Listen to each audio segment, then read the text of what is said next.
दोस्तों, स्पोर्ट्स की दुनिया में नाइकी एक ऐसा नाम है जिसे शायद ही किसी इंसान ने ना सुना हो।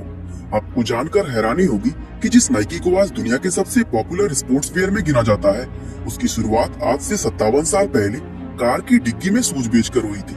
असल में नाइकी आज इस मुकाम पर पहुंच ही इसीलिए पाई है क्योंकि इस कंपनी की बिजनेस स्ट्रेटजी दूसरी कंपनी से हमेशा अलग रही है। अभी कुछ साल पहले ही नाइकी ने एक ऐसा कंट्रोवर्शियल एडवर्टाइजिंग कैंपेन चलाया था जिसकी बदौलत सिर्फ कुछ ही दिनों के अंदर उसकी सेल्स 31% तक बढ़ गई थी।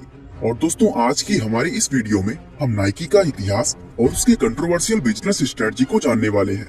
तो चलिए अब इस वीडियो को शुरू करते हैं। दोस्तों, नाइकी के इस सफर की शुरुआत साल 1962 से होती है क्योंकि उसी साल इस कंपनी के फाउंडर फिल नाइट ने स्टैनफोर्ड यूनिवर्सिटी से एमबीए की पढ़ाई पूरी की थी और उनकी पढ़ाई के दौरान ही उनको इस बिजनेस का ख्याल आया था।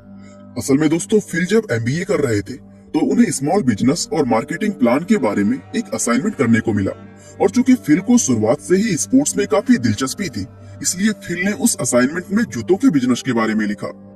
दोस्तों, उन्होंने जो लिखा उसका टाइटल था कि जापान के कैमरों ने जिस तरह जर्मनी के कैमरे को रिप्लेस किया है, क्या उसी तरह जापान के sports shoes German sports shoes की जगह ले सकते हैं।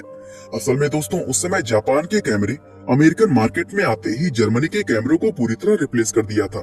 ऐसे में फिल को इस बात पर यकीन था कि जापान के जूते भी अमेरिका में इसी तरह का कारनामा कर सकते हैं। और 1962 में पढ़ाई पूरी होने के बाद फिल के दिमाग पर इस आइडिया को हकीकत में बदलने का जुनून सवार हो गया। हालांकि उस समय फिल के खुद के पास भी कोई जापानी शूज नहीं था और तब उन्होंने ये शूज सिर्फ कुछ ऐसे सोल्जर्स को पहने हुए देखा था जो सेकेंड वर्ल्ड वॉर के बाद जापान से अमेरिका वापस आए थे। इसलिए वो कैसे भी करके जापान के जूतों को अमेरिका लाना चाहते थे। वे इस बात को अच्छी तरह जानते थे कि इस काम के लिए उन्हें किसी जापानी कंपनी से कांटेक्ट करके उनका माल अमेरिका में इंपोर्ट कराना होगा। हालांकि उन्हें इस बिजनेस का थोड़ा भी एक्सपीरियंस नहीं था, लेकिन उन्हें खुद पर पूरा यकीन था कि वो इस काम को कर लेंगे। इसलिए नवंबर 1962 के दौरान वे एक टूरिस्ट के रूप में जापान चले गए, जहां पहुंचने के बाद उन्होंने जूतों के अलग अलग ब्रांड्स को एक्सप्लोर करना शुरू कर दिया। इसी खोजबीन के दौरान उनकी नजर ओनित्सुका टाइगर नाम की एक स्टोर पर पड़ी। ये कंपनी उस समय जापान के अंदर बेहद हाई क्वालिटी स्पोर्ट्स शूज के लिए जानी जाती थी। फिल को इस कंपनी के जूते इतने पसंद आ गए कि उन्होंने उसी पल ये तय कर लिया कि वे इसी ब्रांड के जूते अमेरिका में इंपोर्ट करेंगे। और इसी इरादे के साथ वे झूठ-मूठ ब्लू रिबन स्पोर्ट्स नाम की एक अमेरिकन कंपनी के मालिक बन गए, जबकि इस नाम की कोई भी कंपनी उस समय दुनिया में थी ही नहीं। इस तरह खुद को एक अमेरिकन शू डिस्ट्रीब्यूटर बताकर उन्होंने ओनित्सुका टाइगर कंपनी के मालिक के साथ मीटिंग फिक्स कर ली और इस मीटिंग में उन्होंने ऑनर के सामने खुद को ओनित्सुका के अमेरिकन डिस्ट्रीब्यूटर बनाए जाने का प्रपोजल रख दिया। दोस्तों, कंपनी के मालिक ने उनके जबरदस्त कॉन्फिडेंस को देखते हुए उनका ये प्रपोजल स्वीकार कर लिया और इस तरह बिना किसी एक्सपीरियंस के वे सिर्फ अपने कॉन्फिडेंस के दम पर ओनित्सुका टाइगर के एक्सक्लूसिव अमेरिकन डिस्ट्रीब्यूटर बन गए। इसके बाद कंपनी की तरफ से 12 जोड़ी जूते उन्हें उनकी पहली शिपमेंट में सन 1963 में प्राप्त हुई और इसके बाद उन्होंने जूतों का बिजनेस शुरू कर दिया। दोस्तों, उस समय वे उन जापानी जूतों को अपनी कार की डिग्गी में रखकर अलग अलग रेस ट्रैक्स पर बेचने जाते थे, लेकिन फिर उन्हें समझ आ गया कि उनका जूता बेचने का वो तरीका बिल्कुल भी स्केलेबल नहीं था।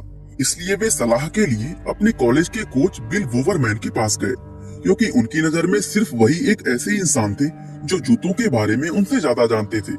दोस्तों, फिल ने कोच वूवरमैन को जब वो जापानी जूते दिखाए तो उन्हें वो शूज इतने पसंद आए कि वे उसी समय उनके बिजनेस पार्टनर बन गए।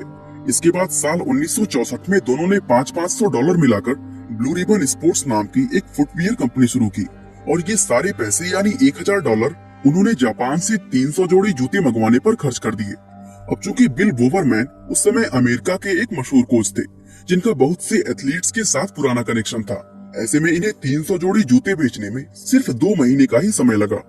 इस तरह अपने पहले साल में उन्होंने कुल 1300 जोड़ी जूते बेचे, जिससे उन्हें करीब $8000 की कमाई हुई और फिर यही कमाई अगले साल बढ़कर $20000 तक पहुंच गई।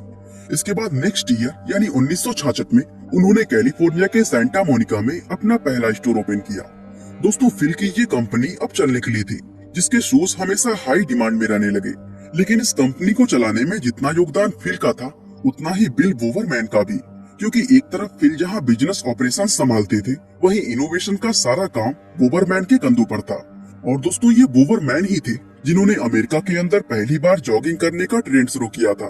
दरअसल बोवरमैन जूतों को लेकर शुरुआत से ही काफी पैशनेट थे, जिसके चलते ओनित्सुका कंपनी से जब भी कोई नई शिपमेंट आती तो वे उसमें से कुछ जूतों को काटकर अंदर से देखते थे कि उन्हें किस तरह से बनाया गया है। वे नए तरीकों और सुझावों को एक नोट्स में लिखकर ओनित्सुका कंपनी को भेजा करते थे। यानी एक तरह से कह सकते हैं कि वे उस जापानीज कंपनी के लिए मुफ्त में जूतों की डिजाइनिंग और इनोवेशन का काम कर रहे थे। वैसे दोस्तों, ये बोवरमैन की डिजाइनिंग ही थी जो ब्लू रिबन स्पोर्ट्स कंपनी को मेन स्ट्रीम मार्केट में लेकर आई थी, क्योंकि 1968 का बेस्ट सेलिंग शू कॉर्टेज उन्हीं ने डिजाइन किया था। और इस जूते की बदौलत ही साल 1969 में ब्लू रिबन स्पोर्ट्स ने $3 लाख की सेल की थी।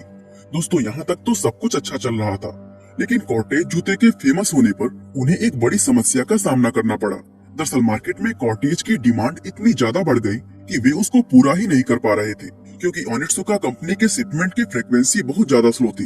दरअसल दोस्तों, ओनित्सुका कंपनी पहले जापान की लोकल मार्केट की डिमांड को पूरा करती थी और फिर बाद में जो माल बचता था उसे अमेरिका शिप किया जाता था। ऐसे में फिल और वोवरमैन चाह कर भी अपने मार्केट की डिमांड को पूरा नहीं कर पा रहे थे।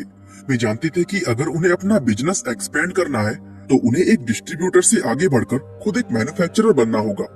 ऐसे में उन्होंने तय किया कि वे ओनित्सुका कंपनी के साथ अपने कॉन्ट्रैक्ट को और ज्यादा आगे नहीं बढ़ाएंगे और आखिरकार 1971 में ब्लू रिबन और ओनित्सुका टाइगर के बीच कॉन्ट्रैक्ट खत्म हो गया और फिर ब्लू रिबन स्पोर्ट्स ने अपने खुद के फुटवेयर बनाने पर काम शुरू किया। दोस्तों, सौभाग्य से अगले ही साल यानी 1972 में म्यूनिक के अंदर ओलंपिक्स होने वाले थे। ऐसे में बोवरमैन के पास अपने खुद के नए जूते डिजाइन करने का काफी समय भी था। इसके बाद 30 मई 1971 के दिन एक एम्प्लॉय के सजेस्ट करने पर कंपनी का नाम आधिकारिक तौर पर ब्लू रिबन स्पोर्ट्स से बदलकर नाइकी कर दिया गया, जो कि यूनान की एक देवी का नाम है। इसके बाद फिल को कंपनी के लिए एक लोगो की जरूरत पड़ी, इसलिए वे करीब में ही मौजूद पोर्टलैंड स्टेट यूनिवर्सिटी में गए और वहां कैरोलिन नाम की एक ग्राफिक डिजाइनर से सिर्फ $35 में एक लोगो तैयार करवा लिया। इस तरह नाइकी को अपना विश्व प्रसिद्ध द स्वूश नाम का वो लोगो मिला जो आगे चलकर इस कंपनी का पहचान बना। इस तरह दोस्तों, कंपनी का नाम और लोगो मिलने के बाद अब फिल और बोवरमैन पूरी तरह तैयार थे और इस बार वे पहले की तरह किसी कंपनी के साथ कॉन्ट्रैक्ट में नहीं बंधे थे। और दोस्तों, यही वजह थी कि 1971 में ओनित्सुका कंपनी के साथ कॉन्ट्रैक्ट खत्म होने के बाद नाइकी की सेल्स कई गुना ज्यादा बढ़ गई और फिर इसके बाद इस कंपनी ने पीछे मुड़कर कभी नहीं देखा।